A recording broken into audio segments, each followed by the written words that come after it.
Hey yo guys, I'm back here to give you my WEC 36 review, and I'm gonna, chime in on my raw thoughts of the 800th episode, the quote-unquote 800th episode that took place Monday. As you know, I kind of want to give my thoughts on it. About the WEC show, which took place last night from the Seminole Hard Rock Hotel and in Hollywood, Florida.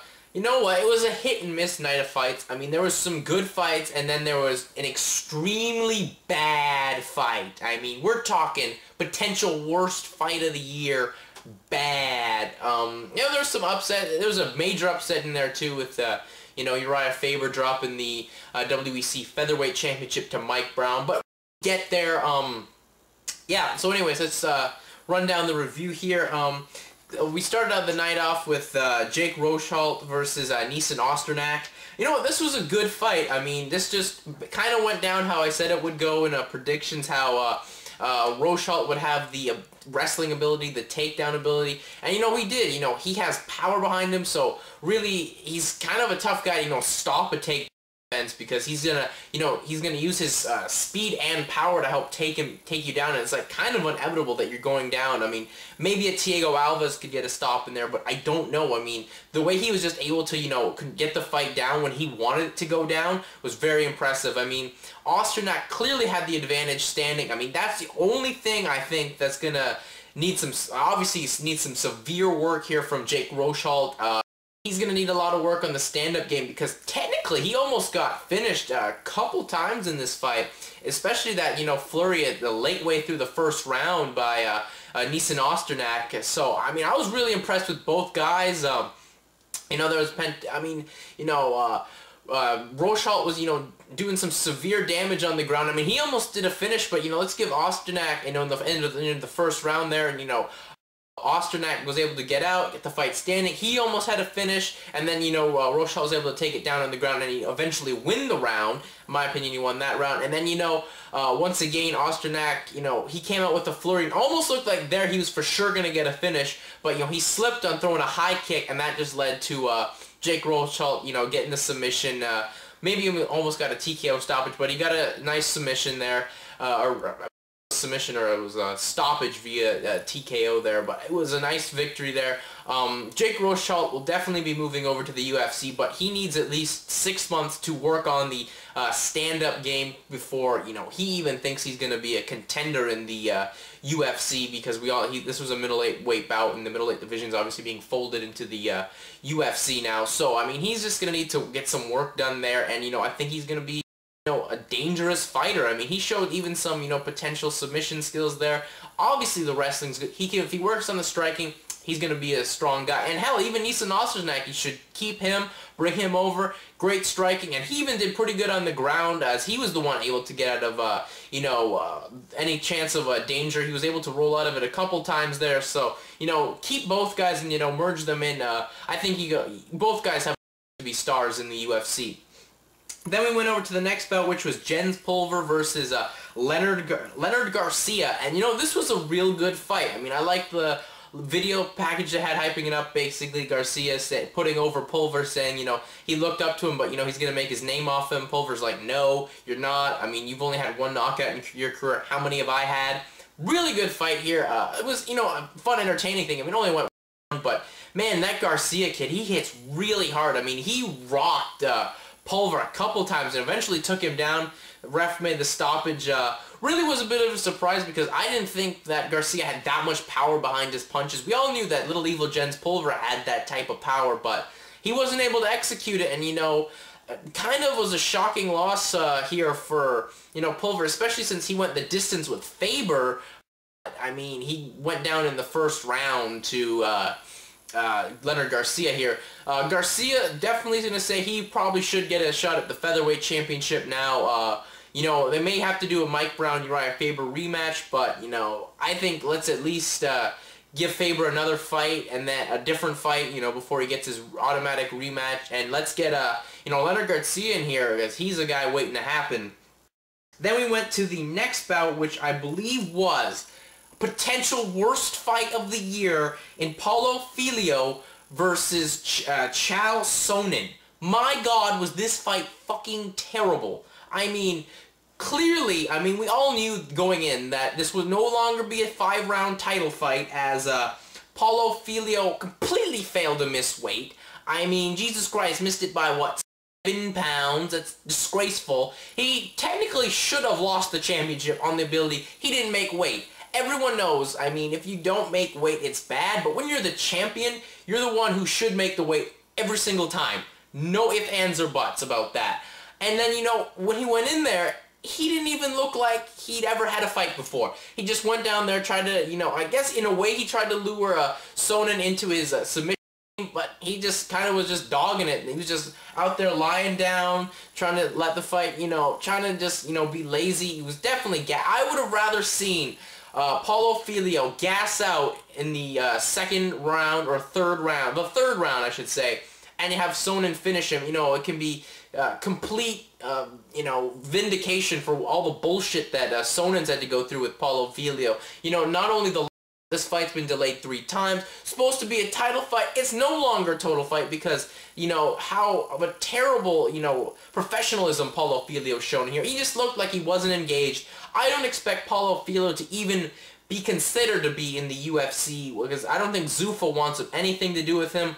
Sonnen is a guy you should bring in. Hell, you could even throw him up against Anderson Silva, and I think it would be a good fight. And you know, there's a story about it because, you know, a good story going into it, as, you know, Sonnen just made one of Anderson Silva's friends and Paulo Filho look like a fucking bitch out there. You know, I was also kind of disappointed that Sonnen didn't go in for the kill. I mean, he was just turned into a boxing match, and I don't think, and the fans didn't like it, and this will just go even more to prove that the Affliction Golden Boy partnership is not gonna work, because, anyway, that's a whole different issue, but really, this was just a bad fight. I don't know what's went through Filho here. I mean, yeah, he's been treated for depression, and, you know, chemical imbalance or something of that nature, but still, Jesus Christ, that was bad. It was a poor performance, and thank God it wasn't 5 rounds. If I had to endure another 2 rounds of it, it would have been worst fight of the year. I still can't give this worst fight of the year because, you know, at least, you know, Filho wasn't stepping back unlike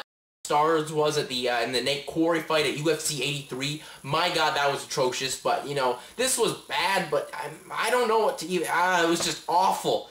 Awful fight. I mean, there was, like, no... eventually, Filho didn't even care. I don't even think Filho threw 10 punches in this fight. That's how, honestly, what I'm going to say. I don't even think he threw 10 punches. Awful fight.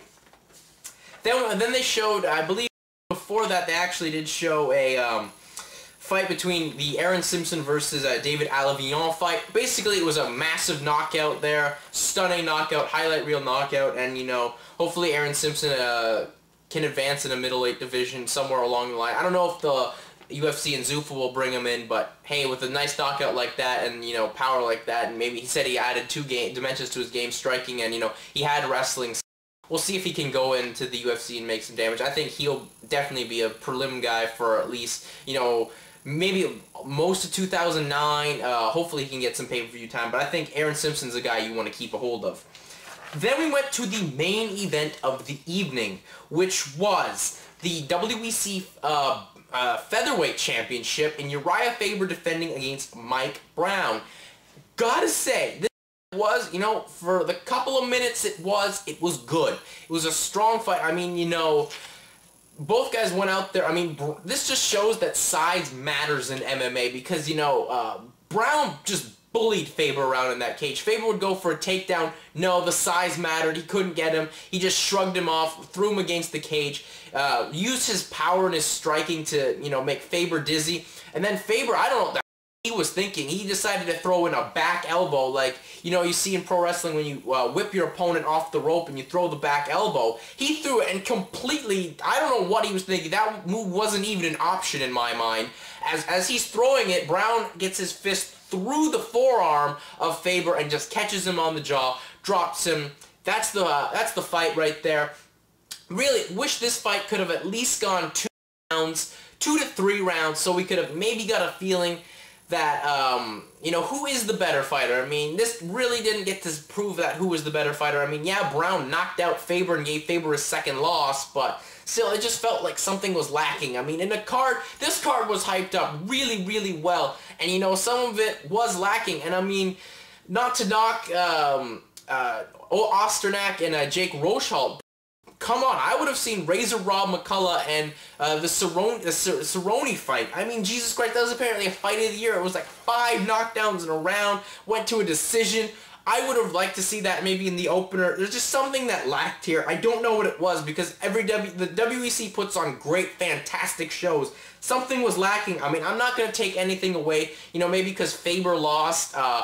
I mean, Faber gave but, you know, I think Paulo Filho's abortion of a performance really hurts this card, and, you know, maybe, I don't know, I just don't know what it was that made it didn't seem, I guess we really overhyped it, and this just keeps going to show that if you have high expectations for something, most of the time they will not follow through. As here happens, you know, how when we're talking wrestling here, guys, you know, if you really, really put high expectations on, like, say, a most of the time it doesn't deliver. Or, you know, on anything, if you put really, really high expectations, most of the time it won't deliver. I mean, I had, you know, mediocre expectations for Bound for Glory, and I was, you know, thumbs up. I was impressed with it. You know, this show, I had really high expectations, and I didn't live up to it. But anyways, you know, overall, I'd say, you know, the thumbs in the middle show. I mean, you get to see a good opening fight, and, you know, see a nice knockout there from Aaron Simpson. You'd also get to see, you know, Garcia and Pulver and have a good fight, and, you know, the Featherweight Championship fight. But really, I don't know if I can fully recommend you seeing it, just because if there's a fucking abortion of a fight here from Paulo Filho. Awful fight. Really, I don't know where to go from here.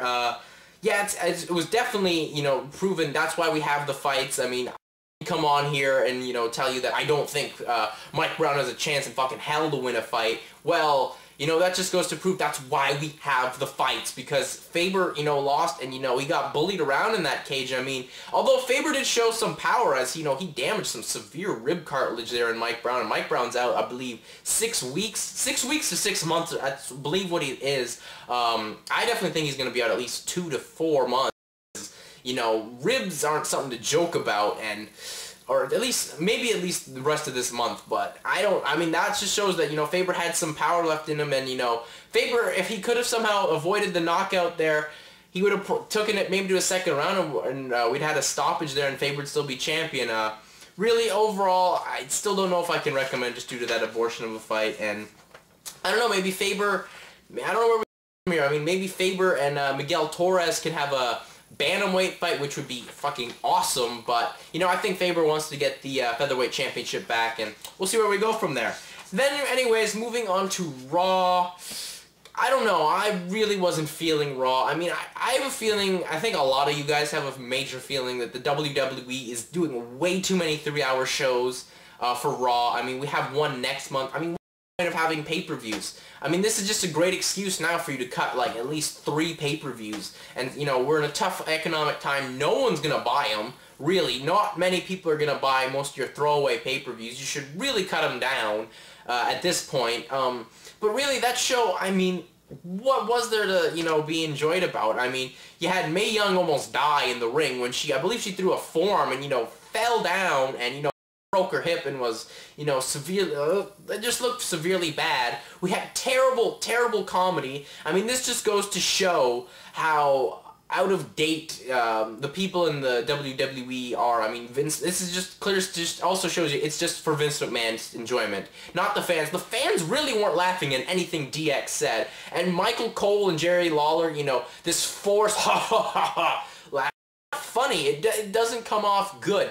I didn't find that segment enjoyable at all, and it's not because, you know, the guys in there doing it, it's because they're so dated and we've seen them way too many times.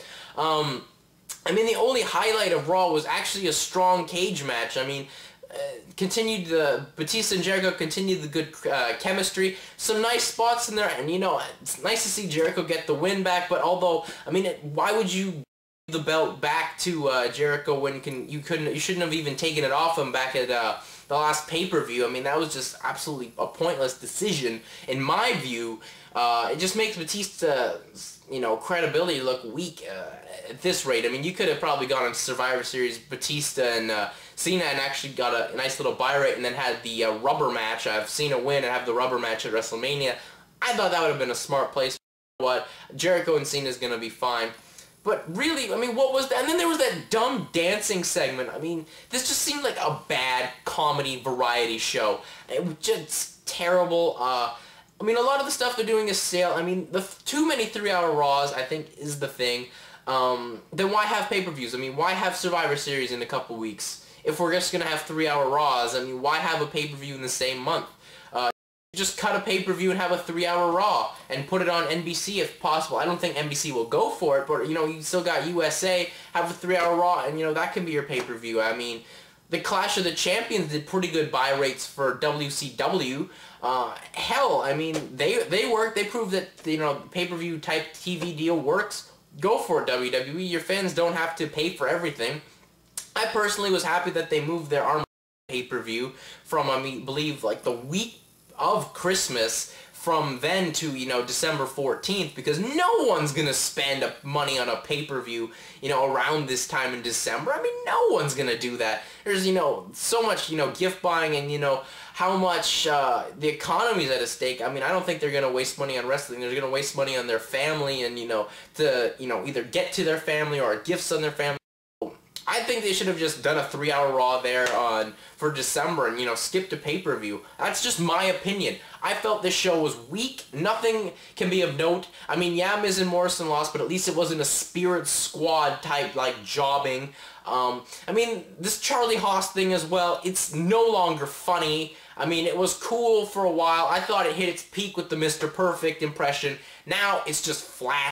You ask me, it's going nowhere. I mean, last week with Beth Phoenix, it was okay, but this week with Bret Hart, I mean, it's just still them trying to be mean to Bret. I'm not here standing up for Bret or anything like that, but I mean, it wasn't even funny. I mean, the fans had no fucking clue who Bret Hart was. No one in that audience knows who Bret Hart is. I mean, there's probably a couple diehards out there, but majority of that crowd is young kids with their parents who have no clue who Hart is. So it doesn't work at all. And when they show the clips, okay, you're showing clips of, majority of those clips were of when the product on Raw was absolutely amazing, where you would have to, you would be at recess with your friends, or you'd be at the water cooler at work, or, you'd be in high school cafeterias talking, man, did you see Raw? There was this moment that was amazing, and, the product was so good. It just felt something special.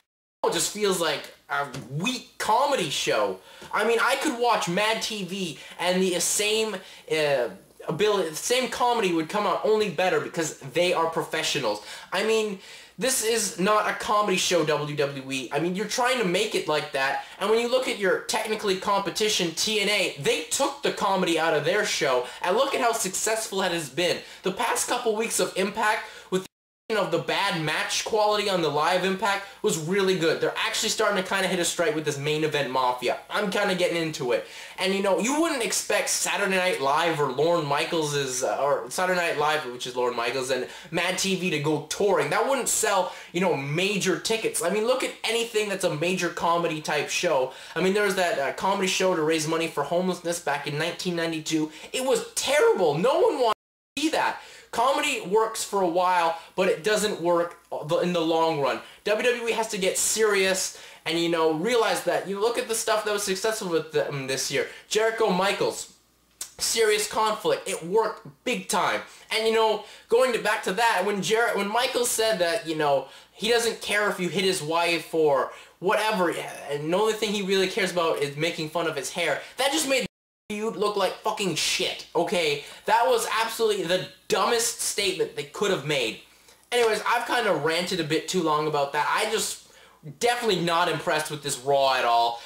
If you're gonna watch it, just watch it for the cage match, because Jericho and Batista have a lot of chemistry. Big props to Dave. I mean, ever since, really WrestleMania, Big Dave has actually brought his game and, worked hard with guys that, you wouldn't expect. I mean, him and JBL, they weren't the greatest matches ever, but, I mean, at least he tries in them. But Jericho and him, they had a great cage match, some spots he'd never seen before, and it sets up, you know, the potential triple threat at Armageddon, which is supposed to happen with Cena and Jericho. But anyways, that's it for me. I'm out. Peace.